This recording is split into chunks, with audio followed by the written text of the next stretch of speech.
سورة النساء مدنية. بسم الله الرحمن الرحيم. يا أيها الناس اتقوا ربكم الذي خلقكم من نفس واحدة وخلق منها زوجها وبث منهما رجالا كثيرا ونساء واتقوا الله الذي تساءلون به والأرحام إن الله كان عليكم رقيبا.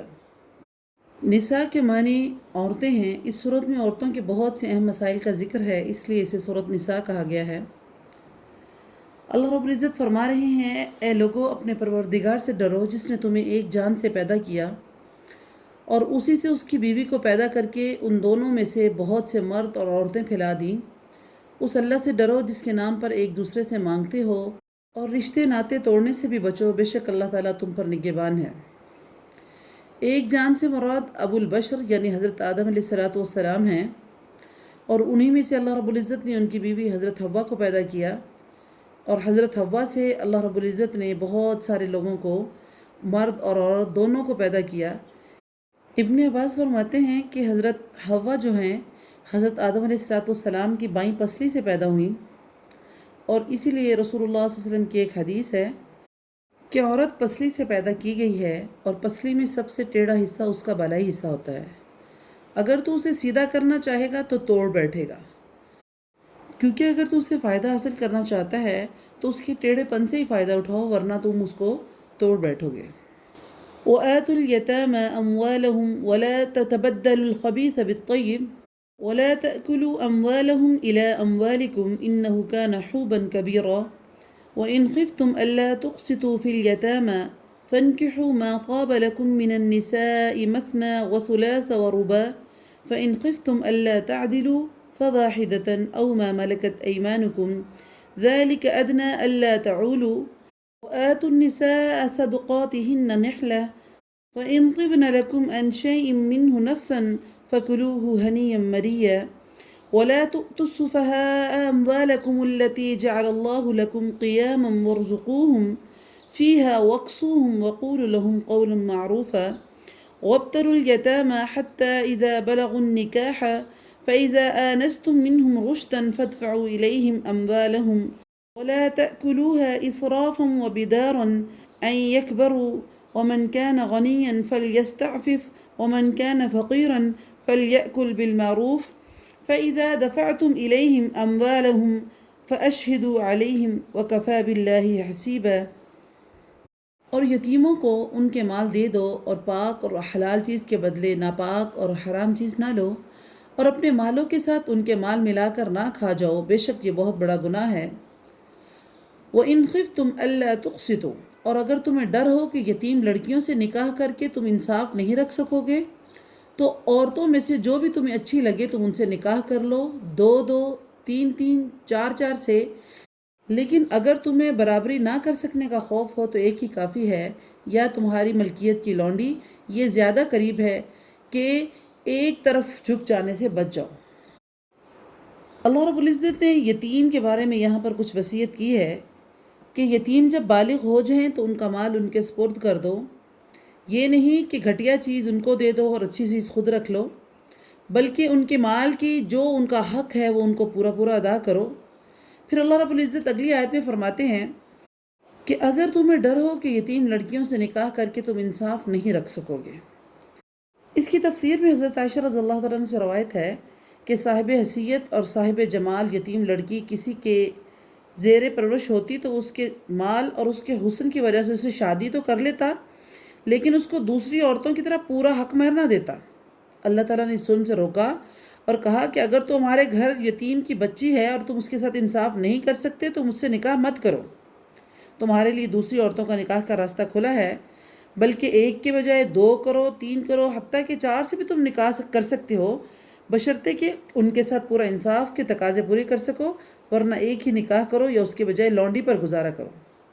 اس آیت سے معلوم ہوا کہ ایک مسلمان مرد اگر ضرورت مند ہے تو بیک وقت اپنے نکاح میں 4 عورتوں کو رکھ سکتا ہے، لیکن اس سے زیادہ نہیں۔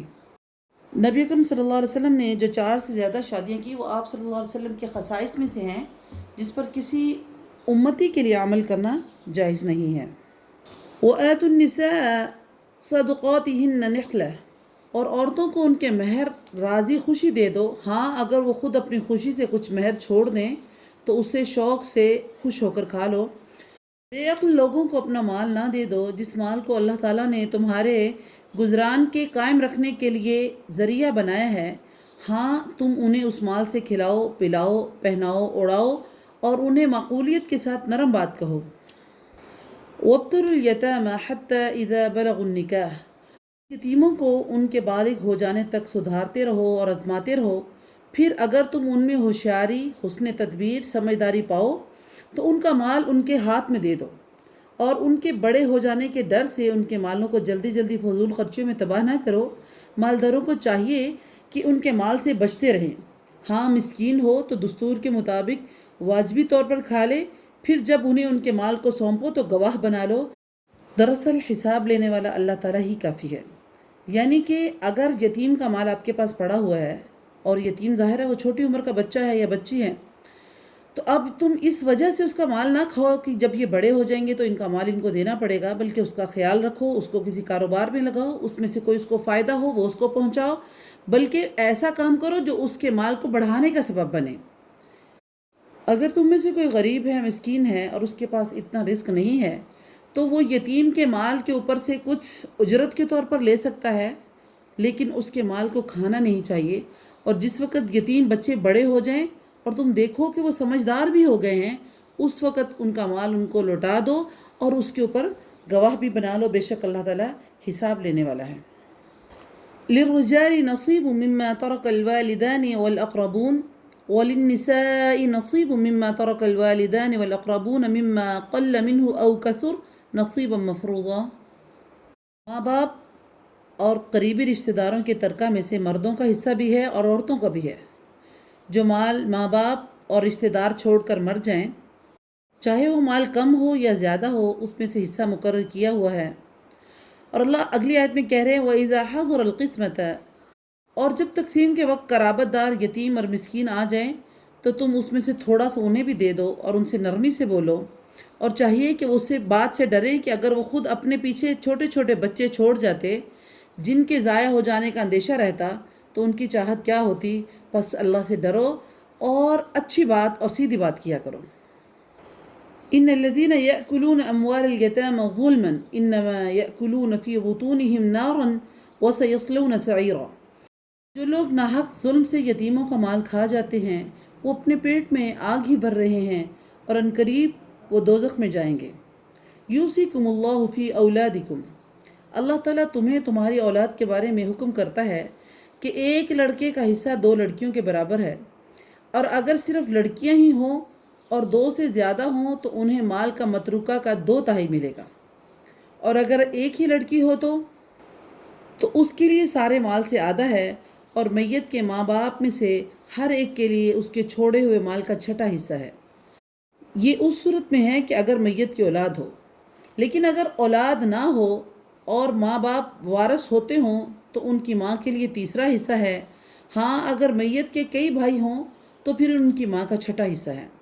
یہ حصہ اس کی وصیت کے مکمل کرنے کے بعد، جو مرنے والا کر کے گیا ہے وصیت، یا اس کا قرض ادا کرنے کے بعد دیا جائے گا۔ تمہارے باپ ہوں یا تمہارے بیٹے، تمہیں نہیں معلوم ان میں سے کون تمہیں نفع پہنچانے میں زیادہ قریب ہے، یہ حصے اللہ تعالیٰ کی طرف سے مقرر کرتا ہے، بے شک اللہ تعالیٰ پورے علم والا اور کامل حکمتوں والا ہے۔ حدیث مبارکہ میں آتا ہے کہ سعد بن ربیع رضی اللہ تعالیٰ عنہ احد میں شہید ہو گئے۔ ان کی 2 لڑکیاں تھیں، مگر سعد کے سارے مال پر ان کے ایک بھائی نے قبضہ کر لیا، تو نبی اکرم صلی اللہ علیہ وسلم نے ان دونوں لڑکیوں کو ان کے چچا سے 2 ثلث مال دلوایا۔ اس کے علاوہ اللہ رب العزت نے سورہ نساء کے آخر میں بتایا ہے کہ اگر کسی مرنے والے کی وارث صرف 2 بہنیں ہوں تو ان کے لیے بھی 2/3 حصہ ہے، لہٰذا جب 2 بہنیں 2/3 مال کی وارث ہوں گی تو 2 بیٹیاں بطریق اولیٰ 2/3 مال کی وارث ہوں گی۔ ماں باپ کے حصے کی 3 صورتیں بیان کی گئی ہیں۔ پہلی صورت یہ ہے کہ مرنے والے کی اگر اولاد بھی ہو تو مرنے والے کے ماں باپ میں سے ہر ایک کو 1 سدس یعنی 6واں حصہ ملے گا، اور باقی 2/3 مال جو ہے اولاد پر تقسیم ہو جائے گا۔ اور اگر مرنے والے کی اولاد میں صرف ایک ہی بیٹی ہے تو اس میں چونکہ صرف نصف مال بیٹے کے ہوں گے اور 1 سدس 6واں حصہ ماں کا اور 1/6 حصہ باپ کو دینے کے بعد مزید ایک سدس باقی حصہ بچ جائے گا، اس کے لیے بچنے والا یہ سدس بطور عصبہ باپ کے حصہ میں جائے گا، یعنی اس صورت میں باپ کو 2 سدس ملیں گے، ایک باپ کی حیثیت سے اور دوسرا عصبہ ہونے کی حیثیت سے۔ یہ دوسری صورت ہے کہ مرنے والے کی اولاد نہیں ہے۔ اس صورت میں ماں کے لیے تیسرا حصہ ہے اور باقی 2 حصے باپ کو بطور عصبہ ملیں گے۔ اگر ماں باپ کے ساتھ مرنے والے مرد کی بیوی یا مرنے والی عورت کا شوہر بھی زندہ ہے تو صحیح قول کے مطابق بیوی یا شوہر کا حصہ نکال کر باقی مال میں سے ماں کے لیے ثلث اور اس کے علاوہ باقی جتنا مال ہے وہ باپ کے لیے ہوگا۔ تیسری صورت یہ ہے کہ ماں باپ کے ساتھ مرنے والے کے بہن بھائی بھی زندہ ہیں، وہ بھائی چاہے سگے ہوں یا ایک ہی ماں باپ کی اولاد ہوں، یا باپ ایک ہو مائیں مختلف ہوں یعنی الاتی بہن بھائی ہوں، یا ماں ایک ہو اور باپ مختلف ہو یعنی اخیافی بہن بھائی ہوں۔ اگرچہ یہ بھائی بہن میت کے باپ کی موجودگی میں وراثت کے حقدار نہیں ہوں گے، لیکن ماں کے لیے یہ نقصان کا سبب بن جائیں گے، یعنی جب ایک سے زیادہ ہوں گے تو ماں کے تیسرے حصے کو سدس میں تبدیل کر دیں گے اور باقی سارا مال جو ہے باپ کے حصے میں چلا جائے گا، بشرطے کہ کوئی اور وارث نہ ہو۔ جمہور علماء کے نزدیک 2 بھائیوں کا بھی وہی حکم ہے جو 2 سے زیادہ بھائیوں کا ہے۔ اس کا مطلب یہ ہوا اگر ایک بہن یا بھائی ہو تو اس صورت میں مال میں ماں کا حصہ ثلث برقرار رہے گا، وہ سدس میں تبدیل نہیں ہوگا، یعنی چھٹا حصے میں تبدیل نہیں ہوگا۔ اب یہ ساری باتیں کرنے کے بعد اللہ رب العزت آخر میں کہہ رہے ہیں کہ تم اپنی سمجھ کے مطابق وراثت کو تقسیم مت کرو، بلکہ اللہ کے حکم کے مطابق جس کا جتنا حصہ ہے اس کو مقرر کر دیا گیا ہے وہ اس کو دو۔ اپنی طرف سے کچھ تقسیم کرنے کی کوشش نہ کرو، کیونکہ اللہ رب العزت جانتا ہے کہ کون زیادہ بہتر ہے۔ وَلَكُمْ نِصْفُ مَا تَرَكَ أَزْوَاجُكُمْ إِن لَّمْ يَكُن لَّهُنَّ وَلَدٌ، تمہاری بیویاں جو کچھ چھوڑ کر مریں اور ان کی اولاد نہ ہو تو آدھو آدھ تمہارا ہے، اور اگر ان کی اولاد ہو تو ان کے چھوڑے ہوئے مال میں سے تمہارے لیے چوتھائی حصہ ہے، اس وصیت کی ادائیگی کے بعد جو وہ کر گئی ہو یا اس کا قرض ہے ادا کرنے کے بعد۔ یعنی جہاں بھی اللہ رب العزت وراثت کو تقسیم کر رہے ہیں اس سے پہلے اللہ کہتے ہیں کہ اس نے جو وصیت کی ہے اس کو بھی پورا کرنا ہے اور اس کا جو قرض ہے وہ بھی ادا کرنا ہے، اس کے بعد اس کا جو ترکہ ہے، جو چھوڑا ہوا مال ہے، اس کو تقسیم کیا جائے گا۔ اور جو تم چھوڑ جاؤ اس میں ان کے لیے چوتھائی ہے اگر تمہاری اولاد نہ ہو، اور اگر تمہاری اولاد ہو تو پھر انہیں تمہارے ترکہ کا 8واں حصہ ملے گا، اس وصیت کے بعد جو تم کر گئے ہو اور قرض کی ادائیگی کے بعد۔ اور جن کی میراث لی جاتی ہے وہ مرد یا عورت کے لالا ہو، یعنی اس کا باپ بیٹا نہ ہو اور اس کا ایک بھائی یا ایک بہن ہو تو ان دونوں میں سے ہر ایک کا چھٹا حصہ ہے، اگر اس سے زیادہ ہو تو 1/3 میں سب شریک ہیں، اس وصیت کے بعد جو کی جائے اور قرض کی ادائیگی کے بعد، جب کہ اوروں کا نقصان نہ کیا گیا ہو۔ یہ مقرر کیا ہوا اللہ تعالیٰ کی طرف سے ہے اور اللہ تعالیٰ بڑا دانا اور بردبار ہے۔ کلالہ سے مراد وہ میت ہے جس کا باپ ہو نہ بیٹا، اور اس کو اس لیے بھی کلالہ کہتے ہیں کہ اصول اور فروع کے اعتبار سے اس کا وارث نہ بنے، لیکن کوئی دور سے اطراف سے کوئی وارث قرار پا جائے، یعنی کہ جس کے معنی ہے تھک جانا، گویا اس شخص تک پہنچتے پہنچتے اس کا سلسلہ نسب جو ہے تھک گیا اور وہ آگے نہ چل سکا۔ دوسری چیز ہے اخیافی بہن بھائی۔ اخیافی بہن بھائی وہ ہیں جن کی ماں ایک ہو اور باپ ان کے الگ الگ ہوں، ان کو اخیافی بہن بھائی کہا جاتا ہے۔ تلک حدود اللہ ومن یطع اللہ ورسولہ یدخلہ جنات تجری من تحت الانہار خالدین فیہا وذلک الفوز العظیم۔ یہ حدیں اللہ تعالیٰ کی طرف سے مقرر کی ہوئی ہیں، جو اللہ تعالیٰ کی اور اس کے رسول کی فرمانبرداری کرے گا اسے اللہ تعالیٰ جنتوں میں لے جائے گا جس کے نیچے نہریں بہہ رہی ہیں، جن میں وہ ہمیشہ رہیں گے، اور یہ بہت بڑی کامیابی ہے۔ وَمَن يَعْصِ اللَّهَ وَرَسُولَهُ، اور جو شخص اللہ تعالیٰ کی اور اس کے رسول کی نافرمانی کرے گا، وَيَتَعَدَّ حُدُودَهُ، اور اس کی مقرر کردہ حدوں سے آگے نکلنے کی کوشش کرے گا، يُدْخِلُهُ نَارًا خَالِدًا فِيهَا، اس کو ایسی آگ میں داخل کیا جائے گا جس میں وہ ہمیشہ ہمیشہ رہے گا، وَلَهُ عَذَابٌ مُهِينٌ، اس کے لیے رسوا کرنے والا عذاب ہے۔ وَاللَّاتِي يَأْتِينَ الْفَاحِشَةَ مِن نِّسَائِكُمْ فاستشهدوا عليهن 4 منكم فإن شهدوا فأمسكوهن في البيوت حتى يتوفاهن الموت أو يجعل الله لهن سبيلا۔ تمہاری عورتوں میں سے جو بے حیائی کا کام کریں ان پر اپنے آپ میں سے 4 گواہوں کو طلب کرو، اگر وہ گواہی دیں تو ان عورتوں کو گھروں میں قید رکھو یہاں تک کہ موت ان کی عمریں پوری کر دے یا اللہ تعالیٰ ان کے لیے کوئی اور رستہ نکال دے۔ یہ بدکار عورتوں کی بدکاری کی سزا بتائی جا رہی ہے جو ابتدائی اسلام میں کہ زنا کی پہلے سزا مقرر نہیں تھی، اس کے بعد مختلف عارضی سزائیں مقرر کی گئی تھیں، لیکن بعد میں اللہ رب العزت نے اس کے لیے 4 مرد گواہوں کا ہونا لازمی قرار دیا۔ گویا جس طرح زنا کی سزا سخت مقرر کی گئی، اسی طرح اس کے گواہوں کا ہونا بھی ایک کڑی شرط کو عائد کر دیا گیا کہ یعنی 4 مسلمان مرد عینی گواہ، اس کے بغیر شرعی سزا کا اثبات ممکن نہیں ہے۔ اس کی 2 وجوہات ہیں۔ پہلی وجہ تو یہ ہے کہ کسی کو اگر اتنی بڑی سزا دینی ہے جس کے بعد وہ بندہ معاشرے سے بالکل ختم ہو جاتا ہے، وہ کٹ جاتا ہے، تو اس کے لیے اتنی بڑی بات، اس کے اوپر اتنا بڑا الزام لگانے سے پہلے گواہوں کا موجود ہونا ضروری ہے۔ دوسری چیز اللہ اس میں بتانا چاہ رہے ہیں کہ اللہ کی آیات کا، اللہ کے جو حدود ہیں ان کا مذاق نہ اڑایا جائے، اور بغیر کسی وجہ کے کسی پاک دامن نیک مسلمان عورت کے اوپر بغیر کسی وجہ کے کوئی جھوٹا الزام نہ لگا سکے، اس لیے اللہ رب العزت نے 4 گواہوں کی شرط رکھی ہے۔ وَالَّذَانِ يَأْتِيَانِهَا مِنْكُمْ فَآذُوهُمَا فَإِنْ تَابَا وَأَصْلَحَا فَأَعْرِضُوا عَنْهُمَا إِنَّ اللَّهَ كَانَ تَوَّابًا رَحِيمًا إِنَّمَا التَّوْبَةُ عَلَى اللَّهِ لِلَّذِينَ يَعْمَلُونَ السُّوءَ بِجَهَالَةٍ ثُمَّ يَتُوبُونَ مِنْ قَرِيبٍ فَأُولَئِكَ يَتُوبُ اللَّهُ عَلَيْهِمْ وَكَانَ اللَّهُ عَلِيمًا حَكِيمًا وَلَيْسَتِ التَّوْبَةُ لِلَّذِينَ يَعْمَلُونَ السَّيِّئَاتِ حَتَّى إِذَا حَضَرَ أَحَدَهُمُ الْمَوْتُ قَالَ إِنِّي تُبْتُ الْآنَ وَالَّذِينَ يَمُوتُونَ وَهُمْ كُفَّارٌ أُولَئِكَ أَعْتَدْنَا لَهُمْ عَذَابًا أَلِيمًا۔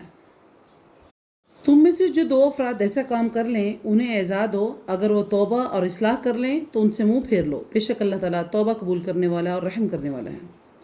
انما التوبۃ علی اللہ للذین یعملون السوء بجہالہ،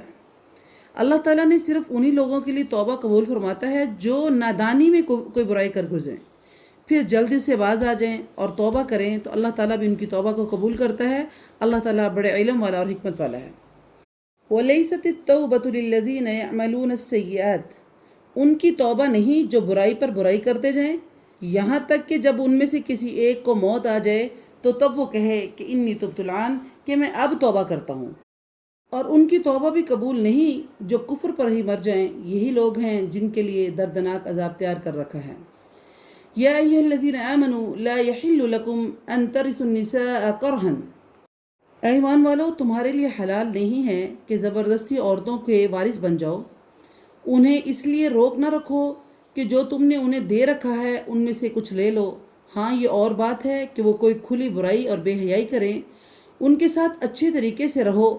اگر تم ان کو ناپسند کرتے ہو، لیکن بہت ممکن ہے تم کسی چیز کو برا مانو اور اللہ تعالیٰ نے اس میں تمہارے لیے بہت ہی بھلائی کر دے۔ وَإِنْ أَرَدْتُمُ اسْتِبْدَالَ زَوْجٍ مَّكَانَ زَوْجٍ وَآتَيْتُمْ إِحْدَاهُنَّ قِنْطَارًا فَلَا تَأْخُذُوا مِنْهُ شَيْئًا أَتَأْخُذُونَهُ بُهْتَانًا وَإِثْمًا مُّبِينًا وَكَيْفَ تَأْخُذُونَهُ وَقَدْ أَفْضَىٰ بَعْضُكُمْ إِلَىٰ بَعْضٍ وَأَخَذْنَا مِنْكُمْ مِيثَاقًا غَلِيظًا وَلَا تَنكِحُوا مَا نَكَحَ آبَاؤُكُم مِّنَ النِّسَاءِ إِلَّا مَا قَدْ سَلَفَ إِنَّهُ كَانَ فَاحِشَةً وَمَقْتًا وَسَاءَ سَبِيلًا۔ اور اگر تم ایک بیوی کی جگہ دوسری بیوی کو دینا چاہو یا دوسری شادی کرنا چاہو تو ان میں سے کسی ایک کو تم نے خزانے بھی دے رکھے ہوں تو بھی اس میں سے کچھ نہ لو، کیا تم اسے ناحق اور کھلا گناہ ہوتے ہوئے بھی لوگے؟ تم اس سے کیسے لے لوگے حالانکہ تم ایک دوسرے سے مل چکے ہو اور ان عورتوں سے تم نے مضبوط عہد و پیمان لے رکھا ہے۔ وَلَا تَنكِحُوا مَا نَكَحَ آبَاؤُكُمْ، اور ان عورتوں سے نکاح نہ کرو جس سے تمہارے باپوں نے نکاح کیا ہوا ہے مگر جو گزر چکا ہے۔ یاد رکھو یہ بے حیائی کا کام ہے اور بغض کا سبب ہے اور بہت بری راہ ہے۔ اب اللہ رب العزت اس میں 2 چیزیں بتا رہے ہیں۔ ایک تو چیز یہ کہ اگر کوئی مرد کسی اور عورت کے ساتھ شادی کرنا چاہتا ہے یا ایک عورت کو چھوڑ کر دوسری کے ساتھ شادی کرنا چاہتا ہے تو پہلی عورت کے اوپر کوئی بہتان نہیں لگائے، اور دوسری صورت یہ ہے کہ اگر تم نے ان کو خزانوں کے ڈھیر بھی دے رکھے ہوں تو ان سے واپس نہ لو، کیونکہ تم نے پہلے ان کے ساتھ بڑا اچھا وقت گزارا ہے، بڑے پختہ وعدے کیے ہوئے ہیں۔ دوسری چیز اللہ رب العزت بتا رہے ہیں کہ وہ عورتیں جن کے ساتھ تمہارے باپوں نے پہلے شادی کی ہو ان کے ساتھ تمہیں شادی نہیں کرنی چاہیے۔ ہاں، اسلام کے آنے سے پہلے یا ان احکام کے آنے سے پہلے اگر کچھ ہو گیا ہے تو وہ گزر چکا ہے، لیکن اب یہ کیا ہے؟ بے حیائی کا کام ہے، بغض کا کام ہے اور بری چیز ہے، اس لیے ہمیں اس سے بچنا چاہیے۔ اور اس کی اہم وجہ یہ بھی ہے کہ وہ عورتیں جو تمہارے باپوں کے ساتھ تعلق میں رہ چکی ہیں وہ تمہاری مائیں ہیں۔ اللہ رب العزت آگے حرام کی گئی چیزوں کا ذکر کر رہے ہیں۔ حرمت علیکم امہاتکم و بناتکم و اخواتکم و عماتکم و خالاتکم و بنات الاخی و بنات الاختی، کہ تم پر تمہاری حرام کی گئی ہیں تمہاری مائیں، تمہاری لڑکیاں، تمہاری بہنیں، تمہاری پھوپھیاں، تمہاری خالائیں تم پر حرام ہیں، اور بہن کی بیٹیاں حرام ہیں، بہن کی لڑکیاں حرام ہیں، بھائی کی لڑکیاں حرام ہیں، تمہاری وہ مائیں جنہوں نے تمہیں دودھ پلایا ہو، اور تمہارے دودھ شریک بہنیں بھی تم پر حرام ہیں، اور تمہاری ساس، تمہاری وہ پرورش کردہ لڑکیاں جو تمہاری گود میں ہیں، تمہارا ان عورتوں میں سے جن کے ساتھ تم دخول کر چکے ہو، اگر تم نے ان کے ساتھ جمع نہ کیا ہو تو تم پر کوئی گناہ نہیں ہے، اور تمہارے سلبی سگے بیٹوں کی بیویاں، اور تمہارا 2 بہنوں کا جمع کرنا، ہاں جو پہلے گزر چکا ہے سو گزر چکا ہے، یقیناً اللہ تعالیٰ بخشنے والا مہربان ہے۔ یہاں جن عورتوں سے نکاح کرنا حرام ہے ان کی تفسیر اللہ رب العزت نے آخری آیت میں بیان کی ہے۔ ان میں 7 جو نسب کی حرمت ہیں، 7 رضائی ہیں اور 4 سسرالی بھی ہیں۔ اس کے علاوہ حدیث رسول سے ثابت ہے کہ بھتیجی، پھپھی، بھانجی، خالہ کو ایک نکاح میں جمع کرنا حرام ہے۔ 7 نسبی جو آپ کے حرمت والے ہیں جیسے مائیں ہیں، بیٹیاں ہیں، بہنیں ہیں، پھوپھیاں ہیں، خالائیں ہیں، بھتیجی اور بھانجی ہیں۔ 7 رضائی ہیں کہ رضائی مائیں ہیں، رضائی بیٹیاں ہیں، رضائی بہنیں ہیں، رضائی پھوپھیاں ہیں، رضائی خالائیں ہیں، رضائی بھتیجیاں ہیں، رضائی بھانجیاں ہیں، اور سسرالی محرم رشتوں میں سے ساس ہے، اور وہ